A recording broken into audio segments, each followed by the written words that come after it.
বন্ধুরা, তো চলো খেতে খেতে আজকে তোমাদের সাথে একটা বিষয় আমি শেয়ার করব। তো এমনি তো অনেক কিছুই তো তোমাদের সাথে আমি শেয়ার করি, আমার লাইফের সব কিছুই তোমাদের সাথে, দুঃখ কষ্ট ভালো সব কিছুই কম বেশি শেয়ার করি। ভালো ভালো জিনিসগুলো বেশি শেয়ার করা হয়, দুঃখের জিনিসগুলো বেশি স্কিপ করে নেওয়া হয়। তো আজকে আমি তোমাদের সাথে অনেক কিছুই শেয়ার করব ভাবছি, খাই আর তোমাদের সাথে শেয়ার করতে থাকি। হ্যাঁ, তোমরাও এনজয় করবে আর আমিও তোমাদের সাথে কিছু কথা আজকে শেয়ার করব। আর তার আগে বলে দিই, আজকে করেছিলাম ভুনা খিচুড়ি, চিকেন খিচুড়ি। তো এখানে চিকেন খিচুড়ি চিকেন নিয়েছি, আর এখানে আজকে পরিমাণটা একটু বেশি নিয়েছি, কারণ আমি তো এখন অনেকই কম খাবার খাচ্ছি, একটা রুটি খাই রাতের বেলা। সেখানে আজকে যেহেতু রাতে বৃষ্টি হচ্ছিল, তো অনেক সুন্দর করে স্পেশাল এই দেখো একদম ঝুরঝুরা খিচুড়ি করেছি। আর চিকেনও আছে, স্যালাড আছে, স্যালাডে পেঁয়াজ শসা নিম্বু নিয়েছি।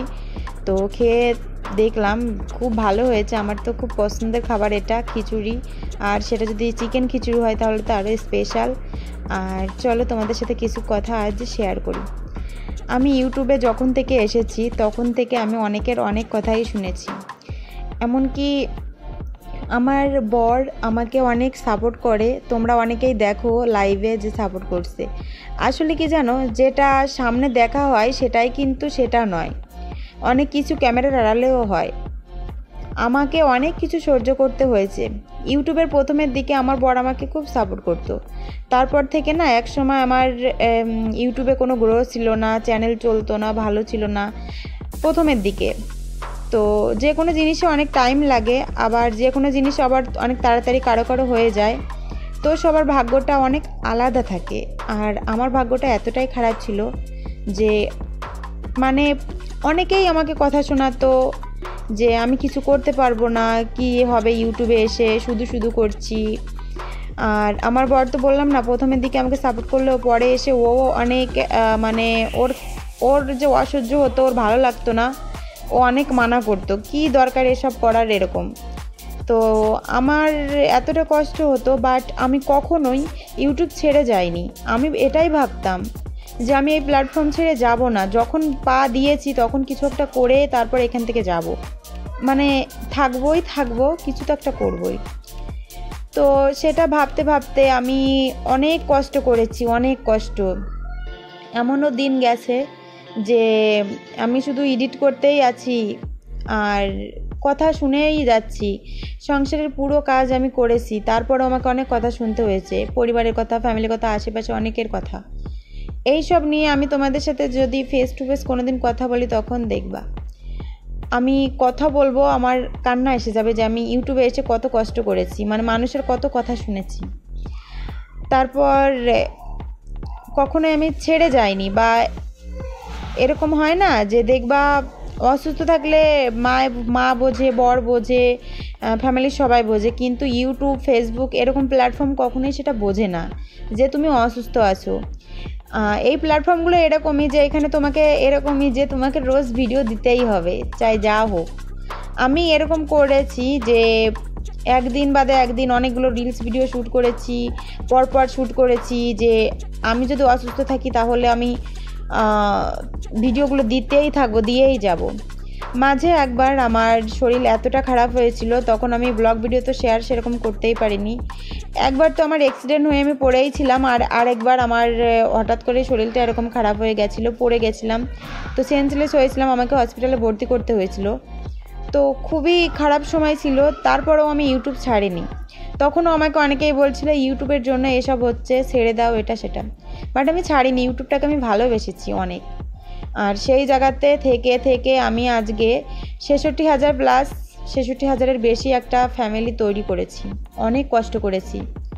সবাই জানো যে আমার প্রেগনেন্সি টাইম চলছিল, তারপরেও সেই প্রেগনেন্সি টাইমে যেখানে রেস্ট নেওয়ার কথা, শুধুই শুয়ে থাকার কথা। অনেক মানুষ আছে যারা উঠতেই পারে না বিছানা থেকে। আর শরীর খারাপ এমন না যে কারোর হয় কারো হয় না, সবারই কম বেশি শরীর খারাপ হয়, একদমই হয় না সেটা নয়, কম বেশি সবারই হয়, আমারও হতো। তারপরেও আমি কখনোই এরকম করিনি যে আমি শুয়েই থাকবো, রেস্ট নিব। আমাকে খাবার বানাতে হয়েছে, আমাকে ঝাড়ু পোছা, ঘর সাফ সাফাই, ঘরের সংসারের সব কাজ করতে হয়েছে, তারপর আবার ইউটিউবের ভিডিও করা, সব কিছু। তো এতটা কষ্ট আমি করেছি যে না বললে তোমরা বুঝতে পারবা না। হয়তো অনেকে ভাবে ইউটিউব কি, কোনো কিছুই নয়। ইউটিউবে এমন একটা প্ল্যাটফর্ম যেখানে তোমাকে কষ্ট করতে হবে, কষ্ট না করলে তোমার কখনোই সেই কষ্টের ফলটা তুমি পাবে না। আর আমি তো অনেক কষ্ট করেছি, অনেক এমনও রাত গেছে যে পুরো রাত আমি জেগেই আছি, এডিট করছি, এডিট সেভ হচ্ছে না, অনেক কিছু। তো এই সব কিছু ভাবলে আমি এখন সেই পুরোনো দিনের কথাগুলো ভাবলে আমি ভাবি কী না করেছি ইউটিউবে, কী না কথা শুনেছি আমি। আমার বর আমাকে এরকমভাবে বলতো যে আমি কেঁদে দিতাম। অনেকেই তোমরা দেখো যে আমার বর আমাকে খুব সাপোর্ট করে, সাপোর্ট করলেও হয় না এরকম যে যেখান থেকে তোমার কোনো আর্নিং হতো না, যেখান থেকে তোমার কোনো বেনিফিটস ছিল না, তো সেইখানে তুমি কাজ করলে সবাই তো বকা দিবেই। এখন যদিও আমার সেই জায়গাটা থেকে আমি অনেক এগিয়ে এসেছি, অনেক দূর, কিন্তু একসময় এরকম ছিল যে আমার চ্যানেলে ভালো ভিউ হতো না, ভালো কেউ দেখতো না, তো সেই সময়টা আমাকে অনেক কথা শুনতে হতো। তারপরেও আমি ইউটিউব ছাড়িনি, কাজ করেছি, যার ফল আমি পেয়েছি। তো এইখানে খাবার খেতে খেতে একটু দুঃখের কথা বললাম, আর কিছু সুখের কথা, যেটা যে আমার বর আমাকে সাপোর্ট করেছে। আমার ফ্যামিলি থেকে অনেকেই বলতো কেন ইউটিউব করে, এগুলো ভালো না, কিন্তু সেই জায়গা থেকে আমার বর আমাকে সাপোর্ট করেছে। ও আমার হয়ে সবার সাথে কথা বলেছে যে না, ও কোনো খারাপ কিছু করছে না, কোনো খারাপ ভিডিও দিচ্ছে না, কোনো খারাপ কিছু না যে আমি ওকে মানা করবো। আমি যে মানা করবো, আমি কেন করব?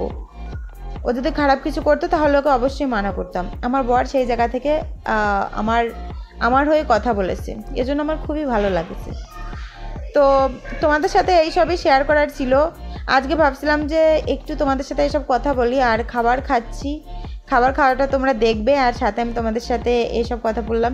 আমি কিন্তু মাংসর থেকে হাড্ডিগুলো, মানে হাড়গুলো বেশি ভালো খাই, সেজন্য হাড়গুলো না ফেলে দেখো আমি চিবিয়ে চিবিয়ে খাচ্ছি। এটা আমার মায়ের থেকেই শেখা। আমার মা কিন্তু মাছের থেকে মাছের কাঁটা ভালো খায়, মাংস থেকে মাংসর হাড় ভালো খায়। এই জন্য আমার মা এখনও চুপচাপ বসে বসে কাঁথা সেলাই করে, কোনো সানগ্লাসও লাগে না সেরকমভাবে। তো খুব ভালো লাগে আমারও। তো আর বন্ধুরা, আজকে তোমাদের সাথে যেটা আমি শেয়ার করেছি, আশা করি তোমাদের ভালো লেগেছে। তো মাঝে মাঝে এরকম খাওয়ার স্পেশাল ভিডিও দিব, যদি তোমাদের রিয়াক্ট পাই তাহলে রোজ বা একদিন বাদে একদিন দেওয়ার চেষ্টা করব। তো সবাই অবশ্যই একটু রিয়াক্ট দিও, কেমন হয়েছে অবশ্যই বলো কমেন্টস করে, যারা ভিডিও লাস্ট পর্যন্ত দেখবে। আমি জানি যারা আমাকে সাপোর্ট করে, আমাকে ভালোবাসে, তারা আমার ভিডিওগুলো লাস্ট পর্যন্ত দেখে অ্যান্ড কন্টিনিউ আমাকে সাপোর্ট করে যাচ্ছে। তো সবাইকে অনেক ধন্যবাদ আমার পাশে থাকার, আমাকে সাপোর্ট করার জন্য। আমার গোপাল সোনার আশীর্বাদ আছে, আর তোমাদের আশীর্বাদে আমি যেন আরও দূরে এগিয়ে যেতে পারি, এই আশীর্বাদ করো।